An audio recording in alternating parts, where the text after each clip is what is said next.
ओम शांति। 19 मई 2022 के महावाक्य हैं, मीठे बच्चे, इस समय इस भारत को श्रीमत की दरकार है। श्रीमत से ही कोड़ी जैसा भारत हीरे जैसा बनेगा, सबकी गति सद्गति होगी।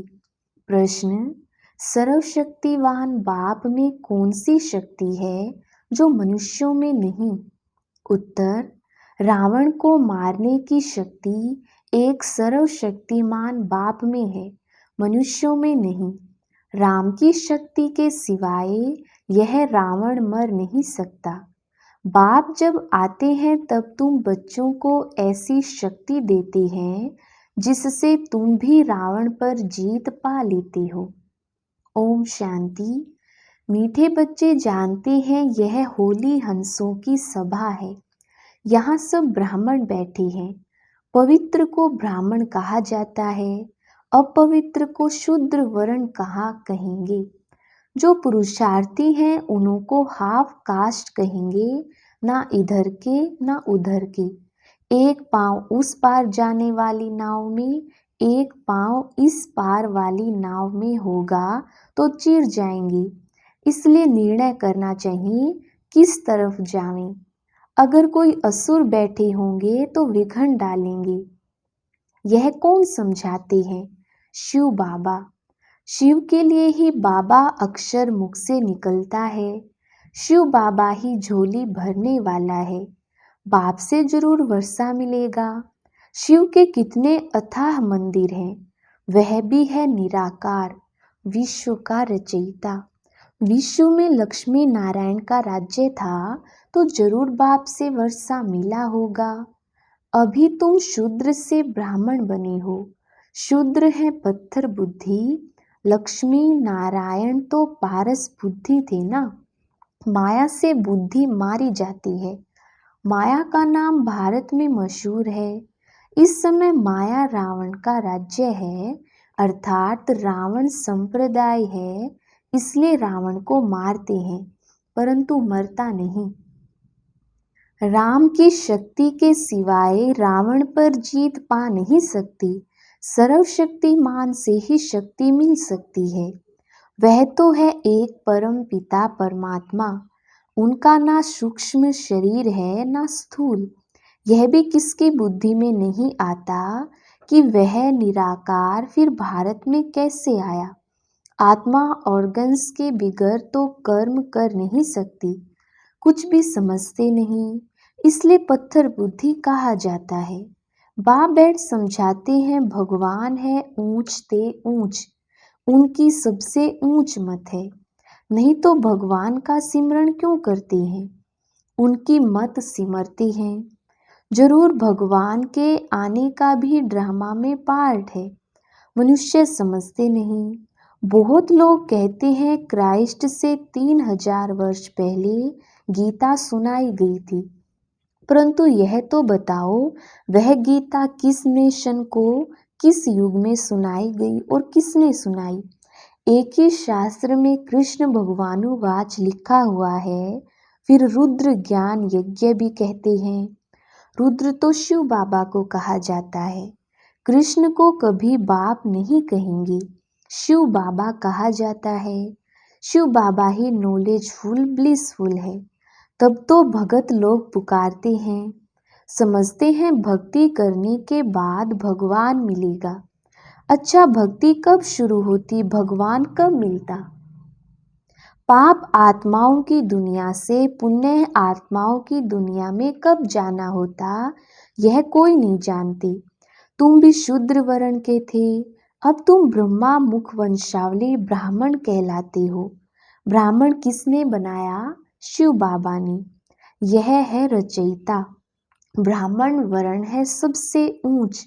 ब्राह्मणों की चोटी भी है क्योंकि साकार में है ना, परंतु उन्हों को बनाने वाला निराकार है। वह परम पिता परम आत्मा माना परमात्मा। यह अक्षर पक्का याद कर लो। ड्रामा अनुसार जब सृष्टि तमो प्रधान बन जाती है तो मुझे आना पड़ता है। मैं भी ड्रामा के बंधन में बंधा हुआ हूँ। तुमको पतित से पावन बनाए, सुख शांति का वर्षा आकर देता हूँ। बाकी सबको शांति का वर्षा मिल जाता है। बरोबर सतयुग त्रेता नई दुनिया थी जो राम ने स्थापन की। राम से भी शिव बाबा अक्षर ठीक है। शिव बाबा अक्षर सबके मुख पर है। तो बाबा नई दुनिया का रचयिता है, वह आकर वर्षा देते हैं। गीता ब्राह्मणों को ही सुनानी है। जब शूद्र से ब्रह्मा मुख वंशावली ब्राह्मण बने, तब उनको गीता सुनाई। ब्राह्मणों का ज्ञान का तीसरा नेत्र खोला, इसलिए कहते हैं ज्ञान अंजन सतगुरु दिया, अज्ञान अंधेर विनाश। बच्चे कहते हैं बाबा नर्क जैसी दुनिया से अब स्वर्ग में ले चलो। यह है शिव भगवान वाच, शिवाचार्य वाच। शिवाचार्य बेहद का संन्यास सिखलाते हैं। शंकराचार्य का है हद का संन्यास।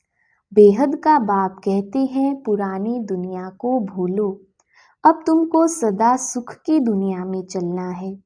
कृष्णपुरी और कंसपुरी कहते हैं ना। कृष्णपुरी सतयुग को, कंसपुरी कलयुग को कहा जाता है। दोनों इकट्ठे हो ना सके। सतयुग में फिर कंस कहाँ से आया? बुद्धि से काम लेना चाहिए ना। अब बाप खुद आया है स्वर्ग का अथाह सुख देने। बाबा कहते हैं इस अंतिम जन्म में जो पढ़े वह पढ़े, फिर तो राजाई स्थापन हो जाती है। बाप ही आकर शूद्र से ब्राह्मण सो देवता बनाते हैं।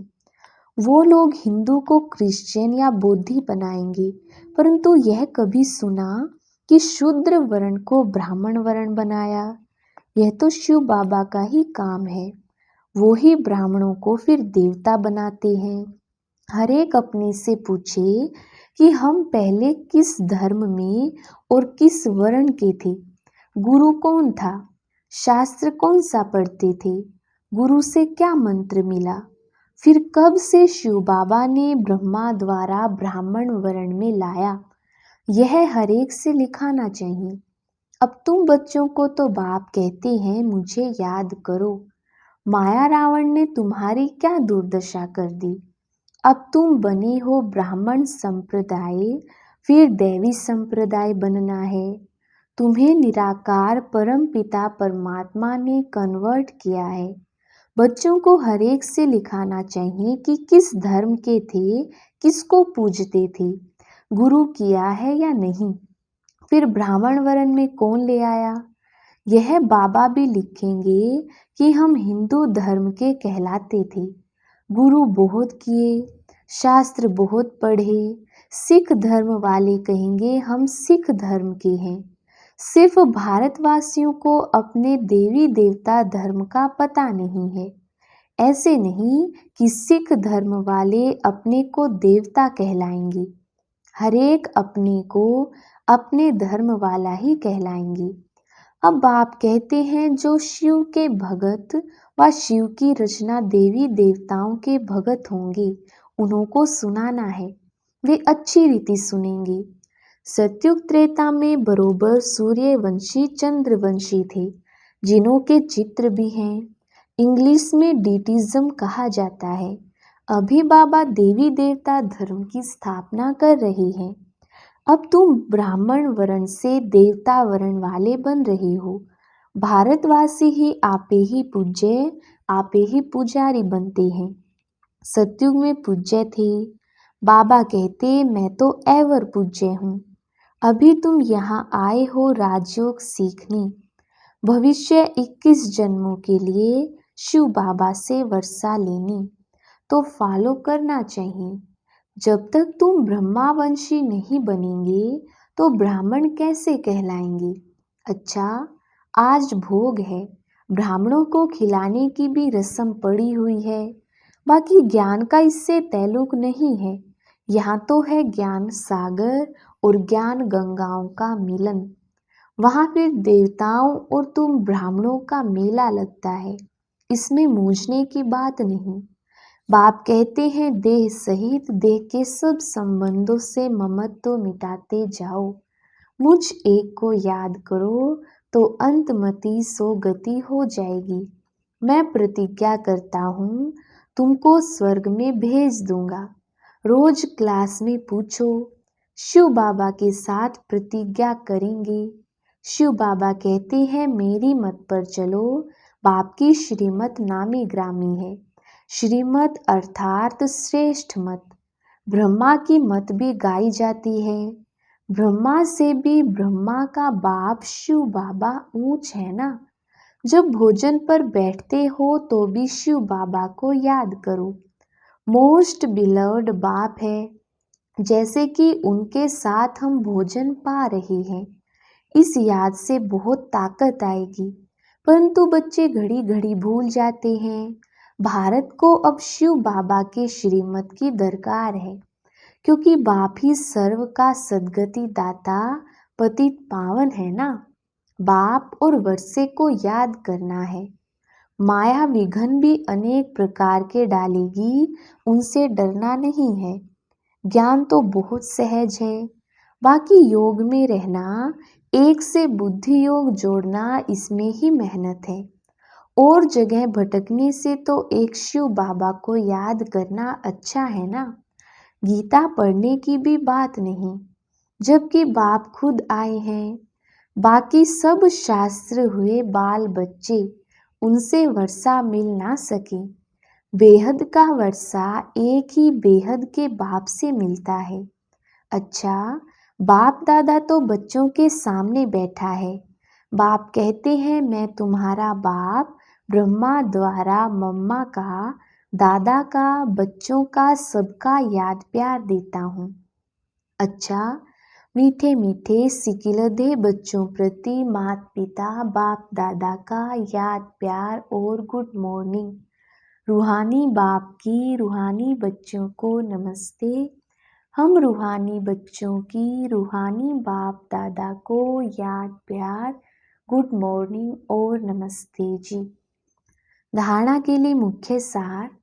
पहला पॉइंट, मोस्ट बिलव्ड बाप को साथ में रख भोजन खाना है। एक बाप से ही बुद्धि योग जोड़ना है, एक की श्रीमत पर चलना है। दूसरा पॉइंट, बुद्धि से बेहद की पुरानी दुनिया को भूलना है, इसका ही संन्यास करना है। वरदान, देह, देह के संबंध और पदार्थों के बंधन से मुक्त रहने वाले जीवन मुक्त फरिश्ता भव। विस्तार, फरिश्ता अर्थात पुरानी दुनिया और पुरानी देह से लगाव का रिश्ता नहीं। देह से आत्मा का रिश्ता तो है, लेकिन लगाव का संबंध नहीं। कर्मेंद्रियों से कर्म के संबंध में आना अलग बात है, लेकिन कर्म बंधन में नहीं आना। फरिश्ता अर्थात कर्म करते भी कर्म के बंधन से मुक्त। ना देह का बंधन, ना देह के संबंध का बंधन, ना देह के पदार्थों का बंधन। ऐसे बंधन मुक्त रहने वाले ही जीवन मुक्त फरिश्ता हैं। स्लोगन, स्थूल संपत्ति से भी अधिक मूल्यवान है रूहानी स्नेह की संपत्ति। मातेश्वरी जी के अनमोल महावाक्य। मम्मा ने कहा, बदनसीबी और खुश नसीबी, अब इन दोनों शब्दों का मदार किस पर चलता है?